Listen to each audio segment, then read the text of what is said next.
Dreaming of blissful summer days and creamy popsicles?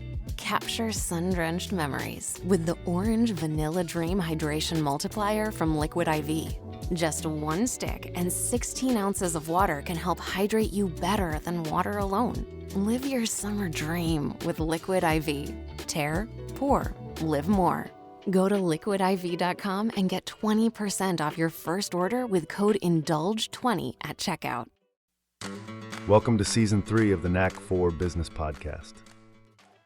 So from the audience perspective, why do you feel stuck in your business, even though you've done everything right? And how can you lead with more clarity and confidence? That's exactly what Peggy O'Neal will talk about. How to break free from the success trap, tap into your innate wisdom, and lead your business with purpose and bold decision-making. Peggy's journey began in law, practicing for over a decade before realizing her true calling, helping individuals and organizations create meaningful, lasting change. For more than 20 years, she coached leaders, facilitated workshops, and spoke on global stages, guiding others to unlock their full potential. After years of success, an unshakable sense of dissatisfaction led her to step away and seek deeper clarity. 11 years later, she found the answer in ancient wisdom traditions, discovering that true leadership and fulfillment come from within.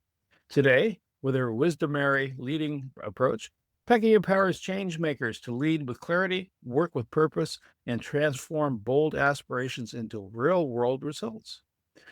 She's the founder of Democracy Is Us, a grassroots, nonpartisan initiative fostering civic engagement for the common good, a certified integral master coach and former attorney.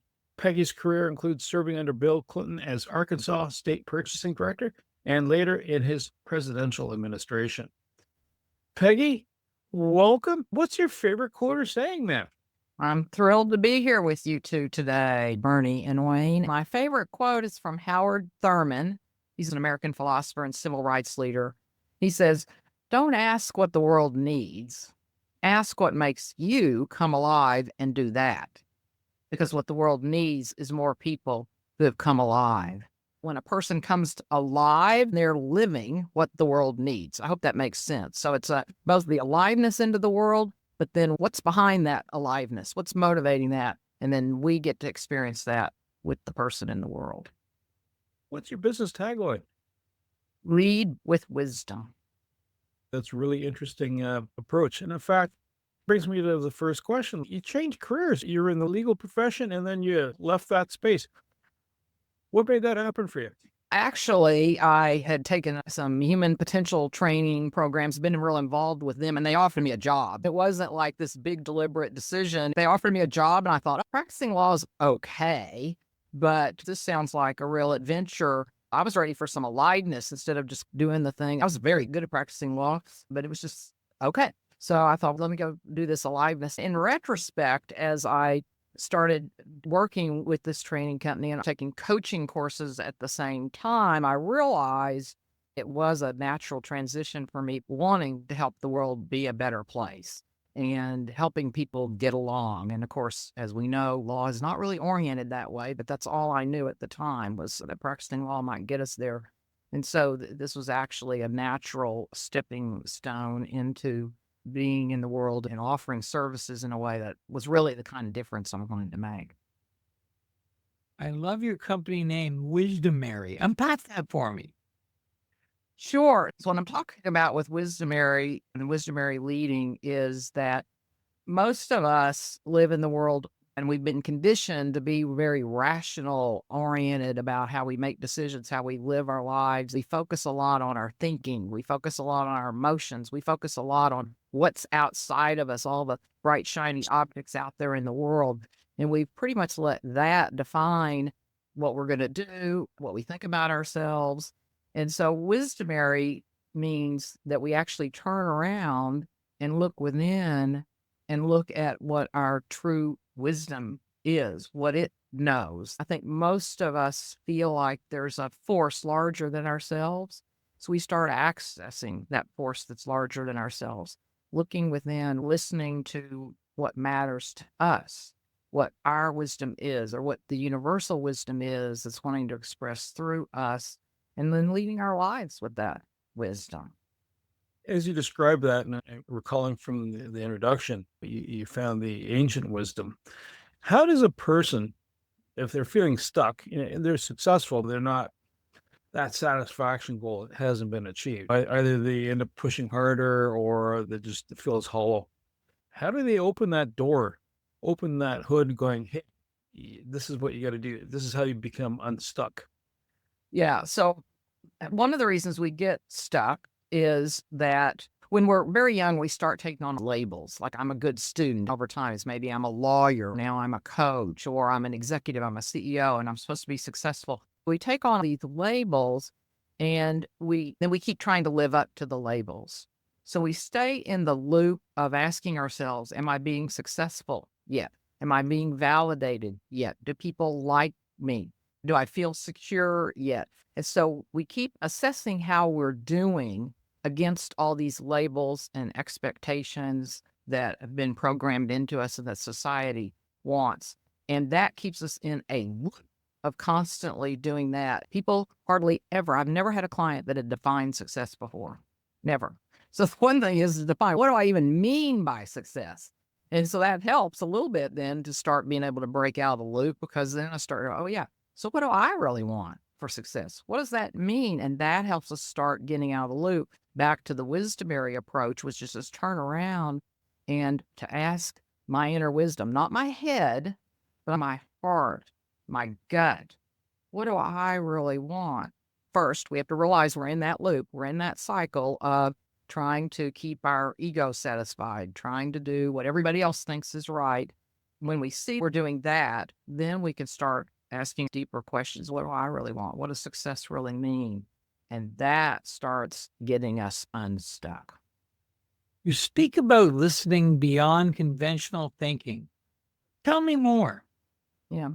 So we really have three forms of thought. One form of thought is very useful. Maybe preparing for us being together today. You thought through, I thought through what are some things we want to be talking about. Or in our business, we use thoughts like putting together a budget. What should the numbers be? What do I want to say at this meeting? Maybe writing a speech. How do I want to organize a meeting coming up? That way of thinking is very useful. We all need that. There's another form of thinking that, again, back to the loop, keeps us in the loop, but also is pretty conventional. We pay attention to our thoughts about ourselves. Like, how am I doing? Oh, I'm a good leader. I'm not a good leader. I'm not being successful. Am I being good enough? We're paying attention to this narrative about how we're doing and also how other people are doing. And those thoughts typically aren't useful. They're all judgmental opinions. That's conventional thinking. We want to take our attention away from that. We have trained our minds to focus on out there and assessing at what's out there. In fact, I encourage everybody to turn off all of your notifications, all of those dings, any kind of notification, because that keeps retraining the mind to focus out there away from our wisdom, but to focus on all the dings that we get, the bright, shiny objects, how other people are doing, and so on. So those are two ways that are conventional thinking. And then the third way that is listening beyond conventional thinking is a third form of thought where we notice we're doing the other two.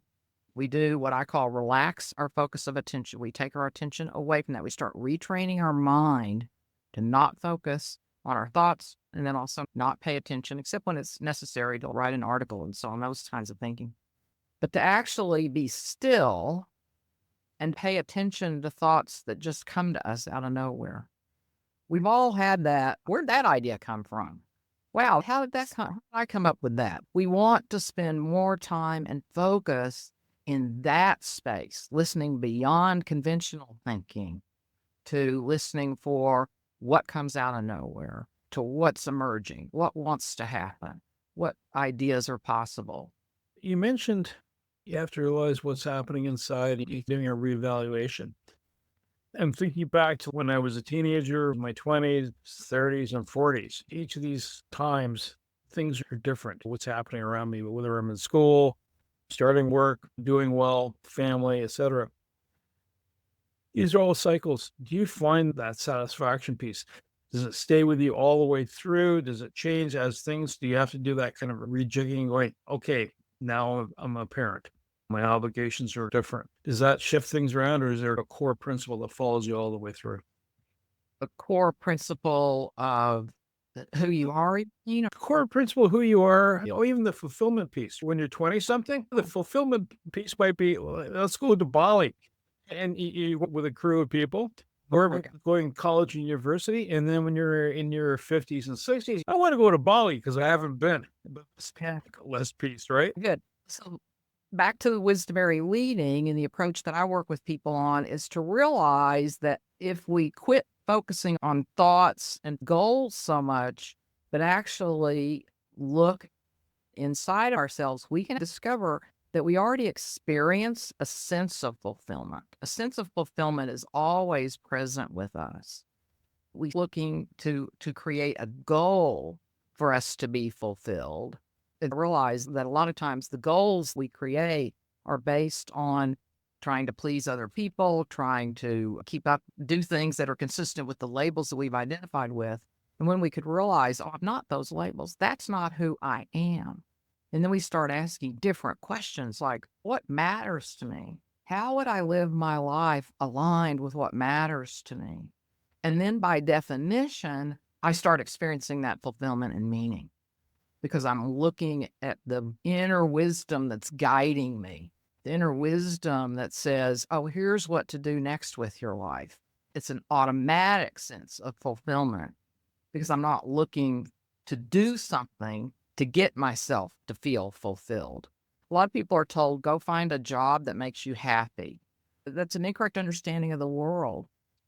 Quit paying attention to our emotions, but get still and look within. We could realize, oh, I'm already peaceful. My true nature, I'm already peaceful. When we start living from that place and seeing we're already there, then when we are doing something and maybe we don't feel fulfilled, okay, we're doing it, we think, okay, I know I'm following my calling, or I know I'm following what I'm really here to do, but right this minute, I'm not feeling fulfilled. Oh, what I'm doing is I'm paying attention to all my thoughts, my judgments, my opinions, other people's thoughts and judgments and opinions. So let me relax my attention away from all of that. So I'm not paying attention to all those thoughts and beliefs and emotions, and I'm relaxing. I realize, oh, yeah, I do experience fulfillment right now. I know, even though it's challenging right now, I know what I'm up to is what I'm meant to do. And then again, by definition, we feel fulfillment, meaning, purpose. Does that give you an answer, Bernie? It almost makes me think that the wise man on the mountain, or wise person, Yeah. always reflecting, but it does not mean you have to live there or always in contemplation like a monk or a nun or a priest. That's exactly right, Bernie. I appreciate you bringing that up because those were the only people who knew what we're talking about right now. If we're not already sitting on a mountain meditating all day, then that's not the life we're meant to live. Back to the original quote. We're meant to come alive and to express what we're here to actually do.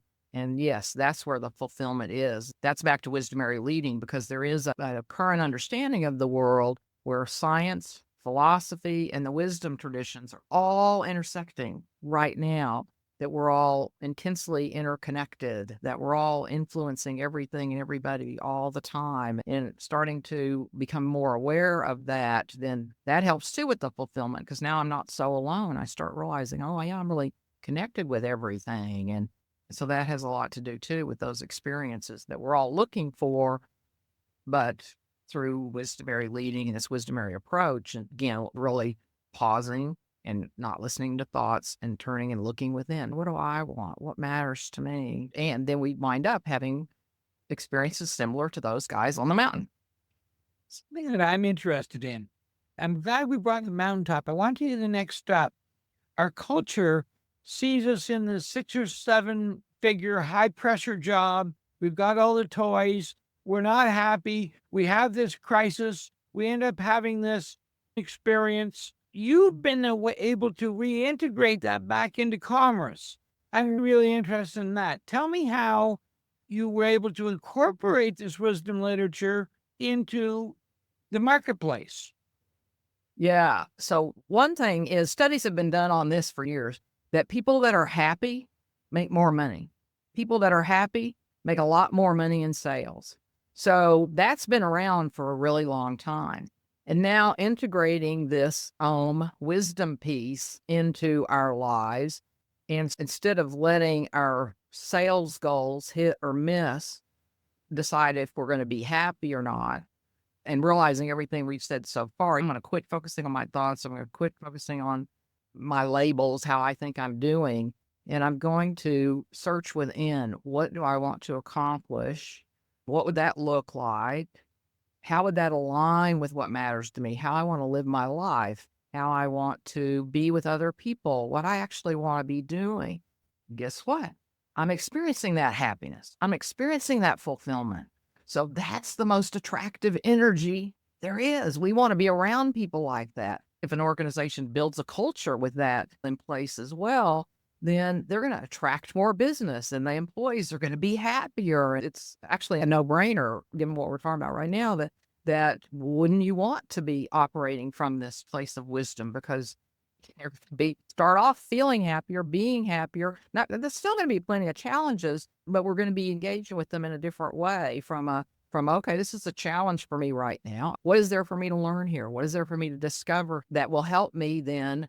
Because any of these challenges, when we move through them, then we're more expansive in the world. We've got new ideas, new insights, because the new insights are actually what changes things. So now I'm enjoying my work more because my focus isn't on how am I doing? My focus is on what am I doing? How am I being? How am I creating that?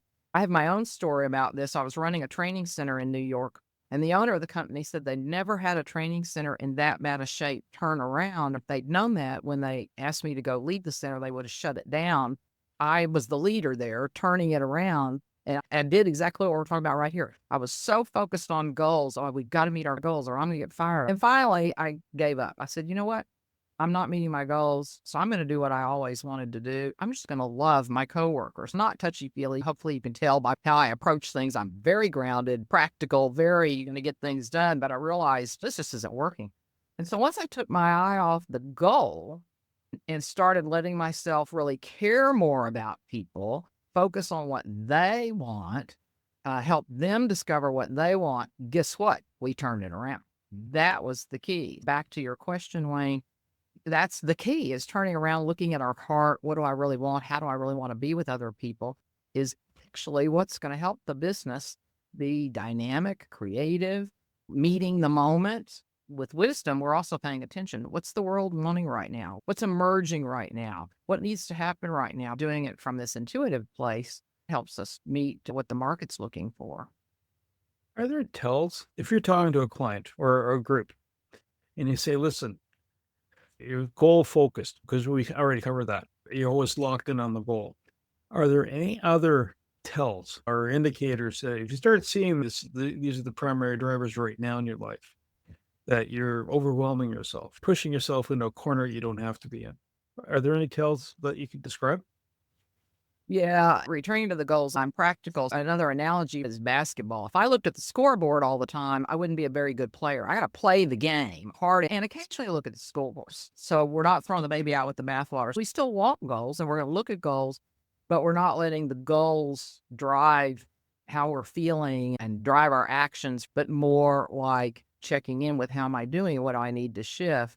Playing the game all out, meeting goals. We're more likely to meet them, like we said. But anyway, back to the tells. So that's one thing. Am I just so focused on goals? Am I analyzing things?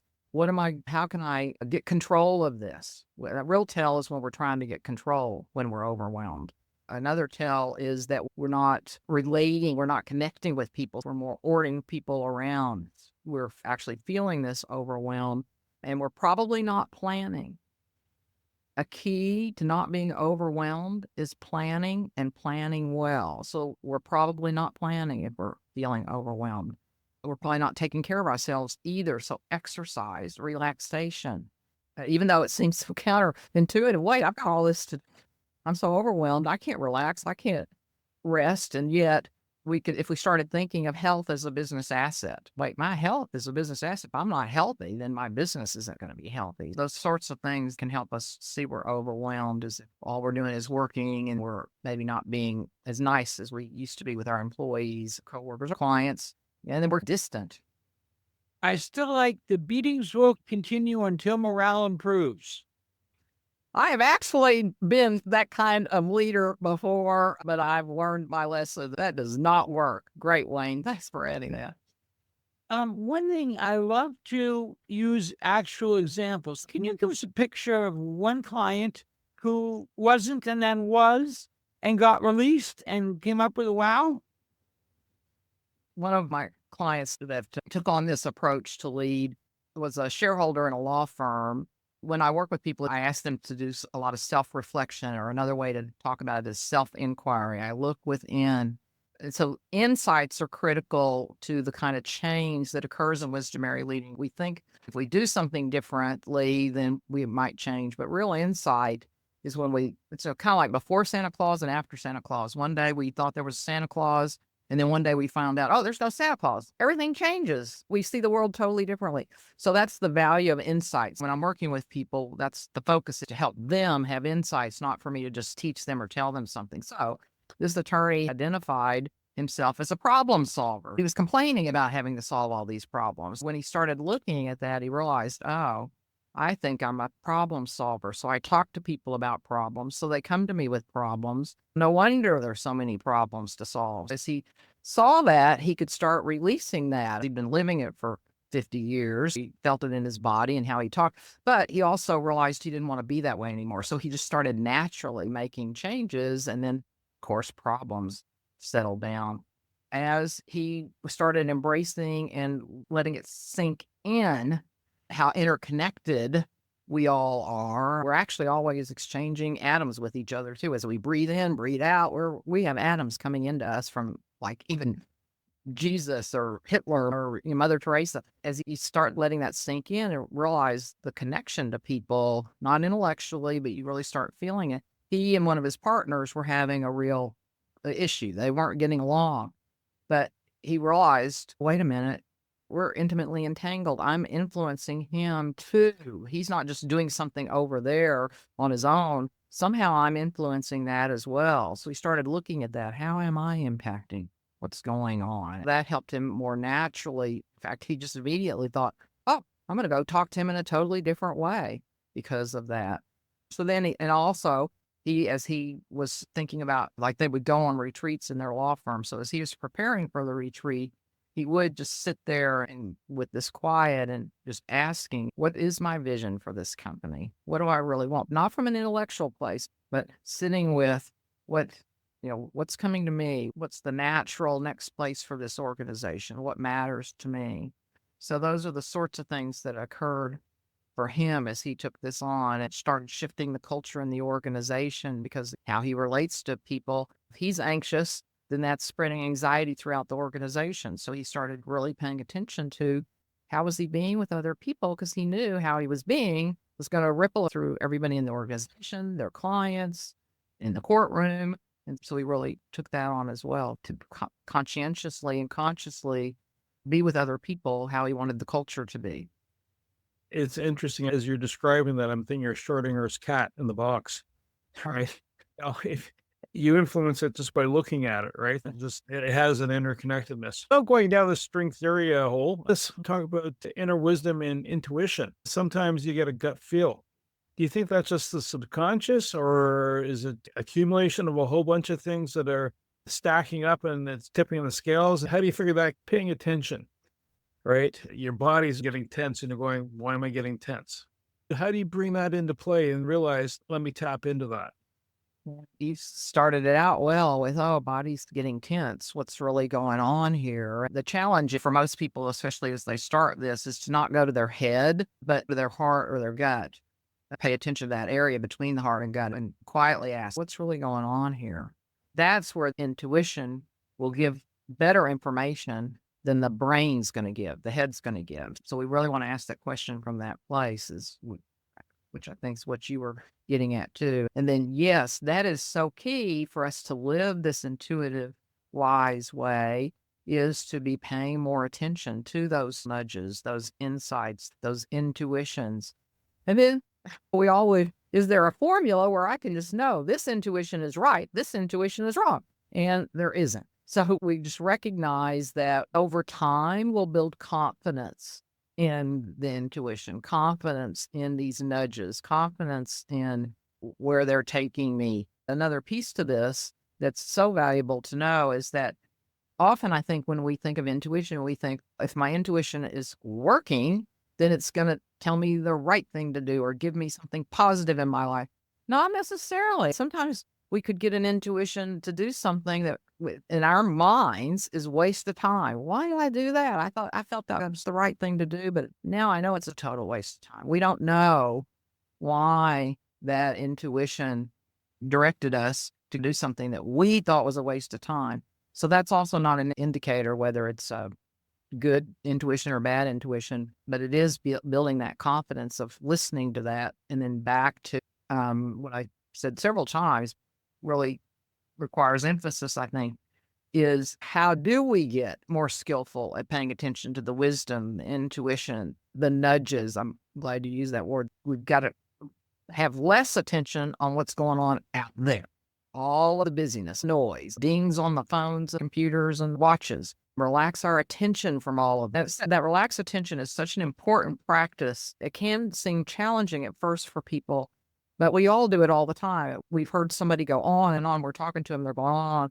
And then we get tired of listening. We withdraw our attention. Our mind goes somewhere else. So that's what I'm talking about. We notice, I'm getting caught up in all the activity out here.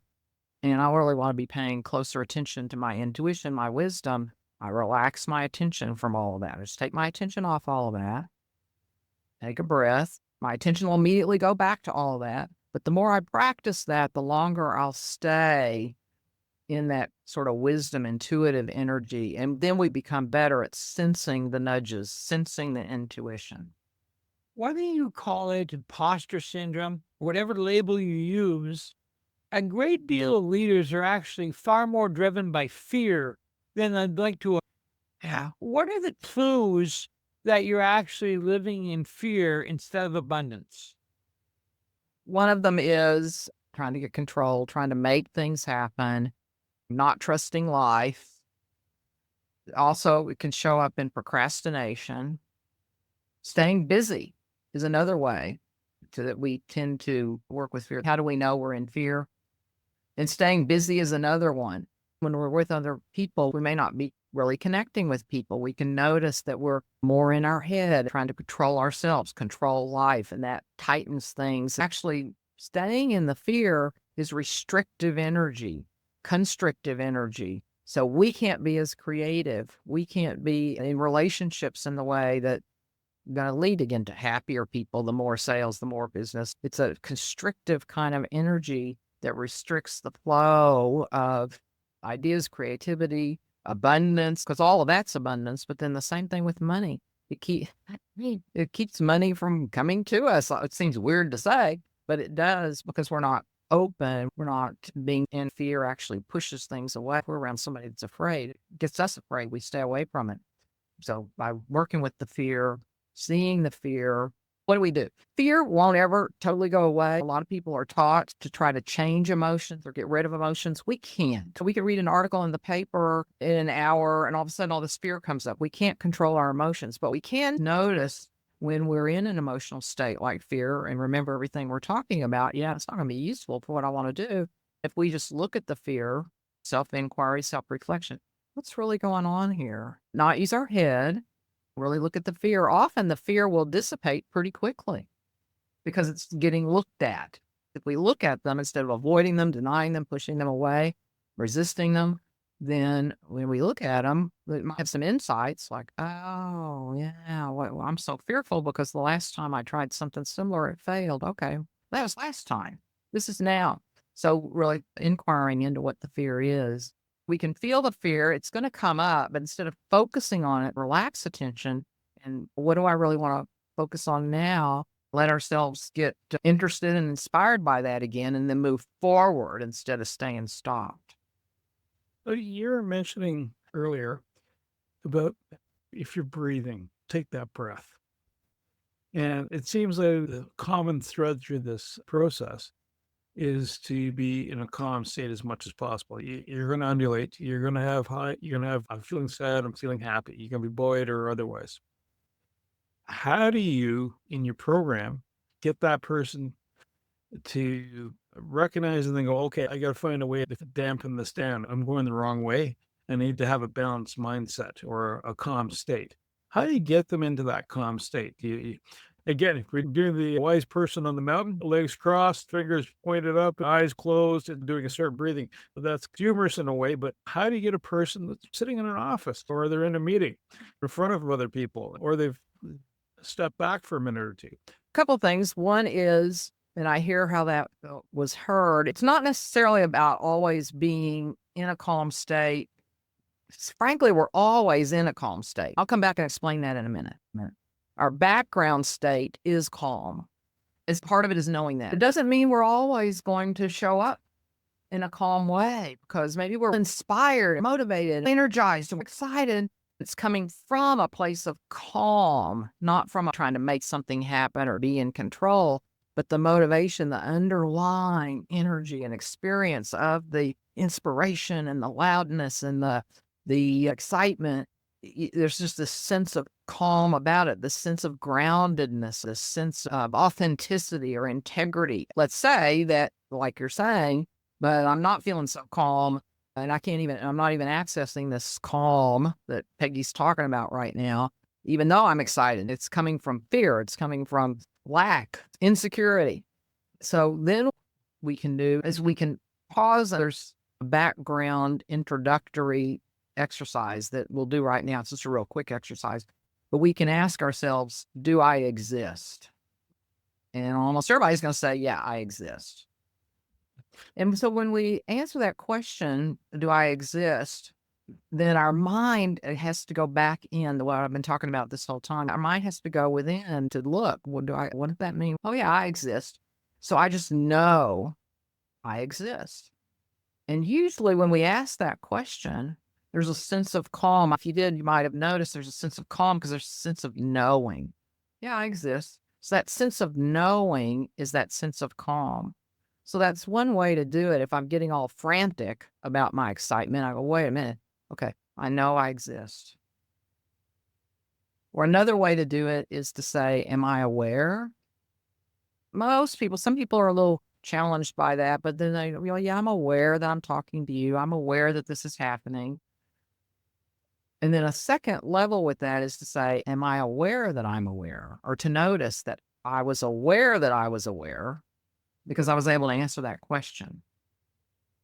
So those are a couple of ways that can take us back to that calm. Our mind can't answer that question. Only the knowing can answer the question. So our mind seeks, and then it has a sense, and then it will answer, yes, I can tell I'm aware. Yes, I know I'm aware. But it's the space in between that's where the calm is, and that can get us back to the calm. And then we can still go out there and be loud, audacious, bold. Were y'all able to follow those questions? Or do you have any questions about those two exercises? Did you happen to experience that? I don't know if you did the exercises. Now I don't exist. That's another conversation, Wayne. His stomach will remind him he exists because all of a sudden there's either a gurgle or the need. Wayne's talked about this in the past when he does his coaching piece. If you don't think of a certain object till someone mentions the object, like the word elephant. The elephant didn't exist. It exists in reality. It exists somewhere in your memory bank, but it's not forefront. And so all of a sudden I mentioned the word elephant, and whatever image you have pops up, and then go from there. I think it's fascinating. Democracy is connected to leadership philosophy. Can you tell us a bit more about that story? Yeah. The story is that you want the connection with leadership philosophy, right? Just a few years ago, I was very concerned about democracy in the United States. I did a lot of research. Was there an organization doing what I felt needed to be done? And I couldn't find one. Finally, it wouldn't let go of me. Like this drive, but this has to be done. Not from an egoic place, just this sense, the heart-gut connection, the hunch and the heart saying, somebody needs to be doing this kind of work. And I did a lot of research because I didn't want to lead it. I've got my own business. I've got that to take care of. But finally, I said, I can't find anybody else. So I'm starting this nonprofit, Democracy Is Us. How it aligns with my leadership philosophy is back to what you brought up, Bernie, these nudges, this intuitive sense, this has to be done, this ought to be done. Not from an egoic, but that one in the end, it was more like this knowing that this is a sort of thing that's going to support democracy. That's the kind of leadership philosophy where as a leader, I'm listening in that way. What do I feel compelled to do? What is it that I can't not do? Like it won't let go of me. Democracy is us. It won't let go of me. It's another form of expression of the work that I'm here to do, to help us come together, to get along, to unite, for everybody to thrive. To me, that's part of democracy. Democracy is having a form of government where everyone thrives. How do we work together, play together? Everyone thrives. That's what I encourage and like to work with leaders on. How do we create a culture, an organization? Or if I'm a solo entrepreneur, same thing. How do I live my life, this business, so that I'm making the difference or doing the work that I can tell I'm here to bring? And then how do I do it in a way that aligns everything about me with what matters to me? How do we get away from reactive leadership and into wisdom leadership? Yeah. So the reactive, of course, is that then we're reacting. If I'm reacting, number one, I'm not leading. And number two, I'm not in charge. That may help some people go, I want to be in charge. But if I'm reacting, then I'm letting everything else determine what I'm going to do, how I'm going to be, and so on. One thing is just to recognize that and to realize that I'm not leading my life then. I'm letting the world or everything else lead my life for me. And so that can help us go, yeah, I don't want to be doing that. So then once I realize that, oh, yeah. And it can be hard. If somebody's really used to reacting, this can be very challenging. It can be very confrontational because it might be the first time somebody's really asked, what do I want? There's a lot of society and cultural requirement that you do what society wants you to do, that certain professions are better than others, or even that you should have a profession. So it can be quite confrontational and uncomfortable to finally give myself permission to look at what do I really want? How do I want to live? What matters to me?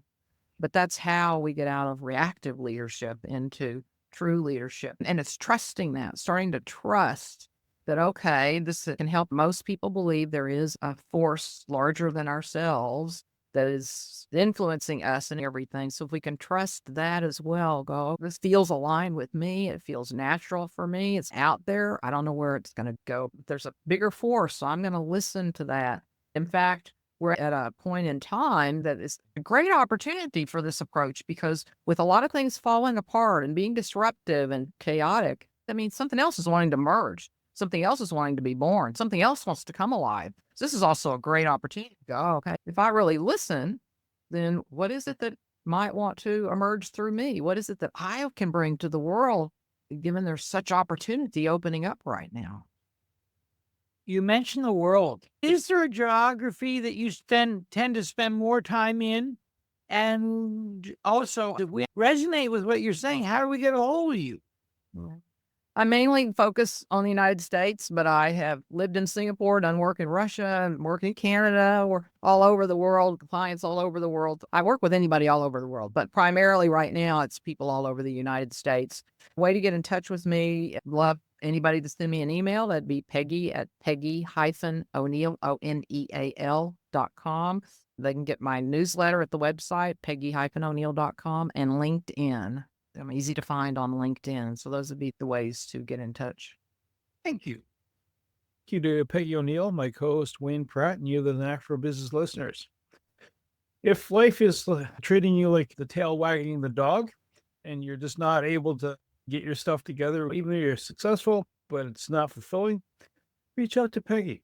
She's a really good person to have a chat with, and well-grounded, and she'll give you some deep insights.